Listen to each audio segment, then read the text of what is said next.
Jésus, c'est une affaire d'engagement de conscience. C'est une affaire de conscience. Gloire à Jésus. Alléluia. Donc, la vie chrétienne repose sur la conscience que le chrétien a envers Dieu. Quand tu tombes dans un péché, quand tu vis dans un péché, et que ta conscience te signale ce péché, et que tu ne règles pas comme il se doit, tu n'es pas en train de pratiquer la vie chrétienne. Ta vie chrétienne a des problèmes. Et c'est ça qu'on dit que tu es malade. Et quand tu ne cherches pas à te faire soigner, alléluia, tu meurs. Alléluia. Alléluia. On n'adore pas Dieu, on ne sert pas Dieu avec une conscience qui est chargée. Et c'est pourquoi, en tant qu'enfant de Dieu, je t'exhorte à chercher, à décharger ta conscience.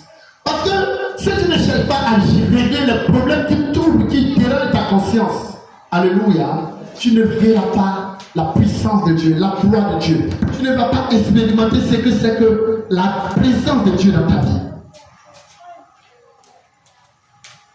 Alléluia.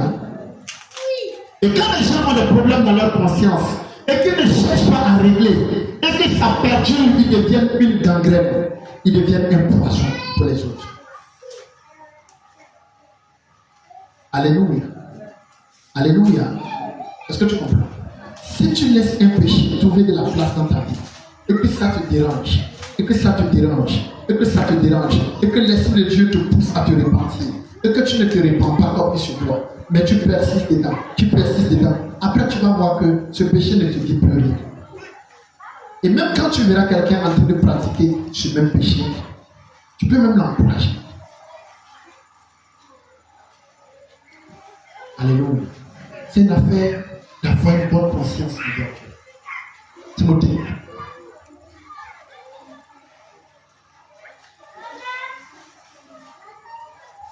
Timothée 1, 18 à 20.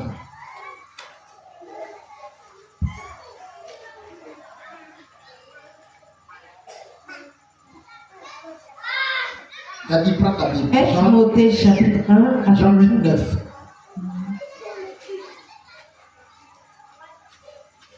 Maman Anne prend 2 Corinthiens 1, 12. Oui, allons-y. Et Timothée chapitre 1, le verset 18 à 20. Je lis. Le commandement que je t'adresse. Le commandement que je t'adresse. Timothée, mon enfant, selon les prophéties faites précédemment à ton sujet. Il y a eu des prophéties qui ont été faites à ton sujet, Timothée, mon enfant. Alléluia. Et pendant que je suis en train de parler de Timothée, toi-même, mets-toi à la place de ce Timothée-là. Et dis-toi que c'est à toi que l'apôtre Paul est en train d'adresser ce message à ce matin. Alléluia. Il dit quoi? Le commandement que je t'adresse, Timothée, mon enfant, selon les prophéties faites précédemment à ton sujet, c'est que d'après elle, tu combattras le bon combat. Tu combats le bon combat. Oui. En gardant la foi. En faisant quoi? En gardant la foi. En faisant quoi? En gardant la foi. En gardant la foi. Et une bonne conscience. Donc, l'exhortation et le commandement que l'apôtre Paul donnait à Timothée, son enfant, était que Timothée fasse tout pour toujours garder une bonne conscience et en gardant la foi. Il ne suffit pas de garder la foi, venir à l'église, chanter, danser, prier, louer, faire le show. Alléluia. Mais est-ce que tu as une bonne conscience? Alléluia. Est-ce que la conscience est bonne? Il y a beaucoup de chrétiens que vous allez trouver dans les églises, alléluia, qui chantent, qui dansent, mais leur conscience n'est pas bonne. Parce qu'ils savent que la vie qu'ils mènent et le Dieu qu'ils sont venus adorer, ça ne va pas ensemble. Mais il faut tout et tout déverser pour tranquilliser leur conscience afin de venir s'asseoir dans la maison de Dieu. Ils ne connaissent pas Dieu. Avec Dieu, ce n'est pas le copinage, ce n'est pas l'amitié. Et l'apôtre Paul, garant, il met en avertissement son fils Timothée. Il dit Timothée, il ne faut pas tomber dans ce piège. Il faut garder toujours une bonne conscience devant Dieu. Ce n'est pas une affaire de j'ai la foi. Mais est-ce que ta conscience est bonne? Parce que tout ce qu'on fait dans la maison de Dieu, s'il n'y a pas une bonne conscience, si notre conscience n'est pas en paix avec Dieu, c'est une perte de temps. C'est pourquoi le Seigneur Jésus dit, lorsque tu présentes ton offrande à Dieu, et que tu te souviens que quelqu'un a quelque chose contre toi, il faut aller régler. Pourquoi? Parce que si ta conscience te condamne par rapport à l'acte que tu as posé là-bas, alléluia. La mauvaise conscience que nous prenons pour amener dans la maison de Dieu, pour venir adorer Dieu, nous perdons le temps.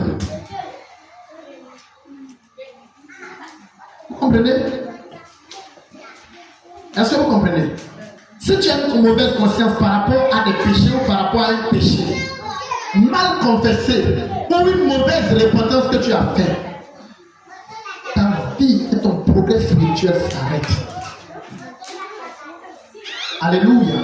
Ton progrès spirituel, ça s'arrête. Continue, maman.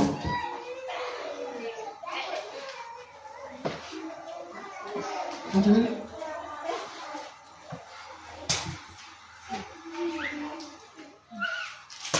Cette conscience, quelques-uns l'ont perdue. Cette bonne conscience-là, alléluia, il y a cette bonne conscience. Quelques-uns sont à l'église, mais ils ont perdu. Et ceux qui ont perdu cette bonne conscience, mais qui sont toujours à l'église, comment il l'appelle? Ils ont fait naufrage par rapport à la foi. Ils ont fait quoi? Naufrage. Naufrage, c'est quoi? Oui?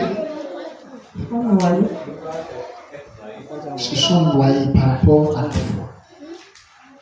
Proverbe chapitre 28, le verset 13. Qui connaît? Il dit celui qui cache,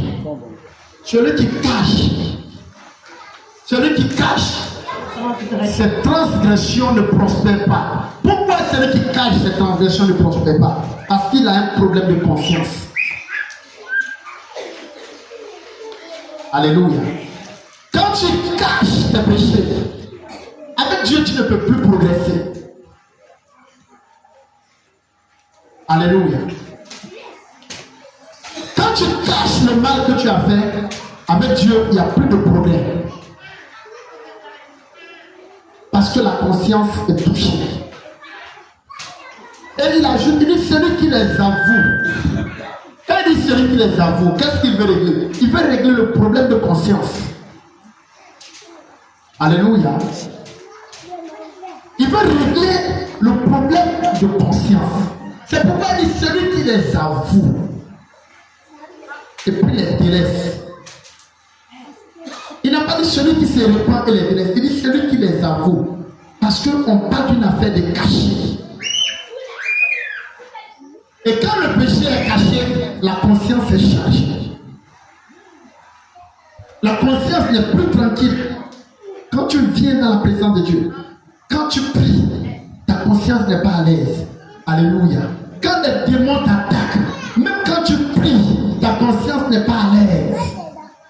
Tu n'as plus autorité devant Satan. Tu n'as plus autorité devant les démons. Tu perds ton zèle, le vrai zèle que Dieu donne. Tu perds ça. Même quand tu manifestes un zèle, c'est un zèle hypocrite. Même quand tu ris, si tu es un vrai enfant de Dieu, quand le péché est caché dans ta conscience, quand tu ris, tu n'es pas à l'aise. Même quand tu souris, tu n'es pas à l'aise. Parce que tu souris pour faire plaisir à des gens qui sont dehors. Mais le Dieu qui habite en toi, tu sais que toi et lui, ça va pas. Ayez une bonne conscience dans votre adoration. Il dit le combat, il dit le commandement que je t'adresse, mon fils Timothée, c'est que tu combattes le bon combat en gardant une bonne conscience devant Dieu. Et il ajoute pour dire cette bonne conscience, quelques-uns l'ont perdue. Alléluia. Quand tu prêches des choses aux autres et que tu sais que dans ta conscience tu n'es pas en train de le faire, à quelque part, ta conscience n'est pas à l'aise. Alléluia. Alléluia. Alléluia. Efforce-toi pour garder devant Dieu une bonne conscience. Une bonne conscience. J'étais en train de causer avec la soeur. Elle disait hier, quand tu pêches, tu viens à l'église. Quand quelqu'un prophétise, ton cœur bat. Elle dit, pasteur, j'ai souffert dans ça. Alléluia. Mais quand tu confesses, quand tu viens à l'église, même si on dit, ceux qui ont dormi chez leurs copains hier, tu es tranquille. Tu ne te reproches rien. Mais quand ta conscience, tu sais que tu n'es pas à l'aise, et puis tu veux continuer dans ton histoire de Jésus, les démons vont te frapper à le pas.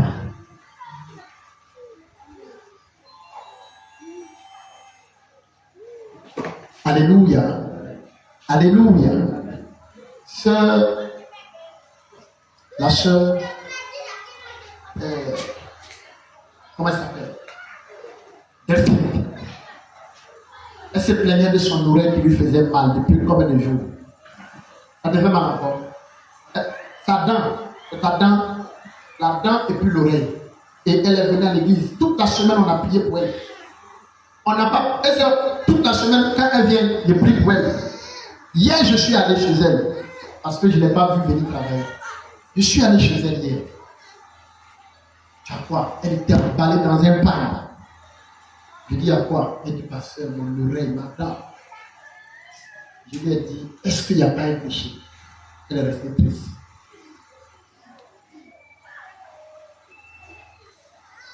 J'ai dit, il faut tuer. Ce n'est pas fornication, hein, parce que vous, comme c'est ça, vous, votre péché préféré. Parce qu'il y a des gens, quand ils entendent péché, ils pensent que la personne allait dormir ailleurs. Ce n'est pas qu'elle est tombée dans la fornication. Elle n'est pas tombée dans la fornication. Elle dit, pasteur, j'ai péché, voici ce que j'ai fait. Et c'est depuis ce jour-là. J'ai dit, réponds. Elle s'est répandue, j'ai prié pour elle. Je lui ai demandé de sang. Elle a cru qu'elle était en train de pleurer. Je suis naturellement en train de pleurer. Elle a. J'ai dit, vérifie bien. Donc, quand toi-même dans ta conscience, il y a un péché qui te dérange, puis tu mets les gens en prière, ça ne va pas produire des résultats. Pendant qu'ils sont en train de prier, là, eux-mêmes, ils se culpabilisent. Qu'est-ce qui n'a pas marché? Or, ce n'est pas que ça n'a pas marché. La main de Dieu est suspendue, la main de Dieu n'intervient pas. C'est les hommes qui sont en train de se forcer pour produire un résultat. Et ça ne marche pas. C'est toi-même. Il a consulté tous les hommes de Dieu là. Ils ont prié pour moi, ça n'a rien donné. Mais est-ce que ta conscience là, c'est pas? Là-bas, si elle se promène. Hein? C'est pas ça. Tu es à l'aise maintenant. Là-bas, elle est guérie. Alléluia. La dame pour qui on va prier à l'hôpital, ils l'ont libérée. Ils l'ont libérée, elle est rentrée chez elle. Alléluia.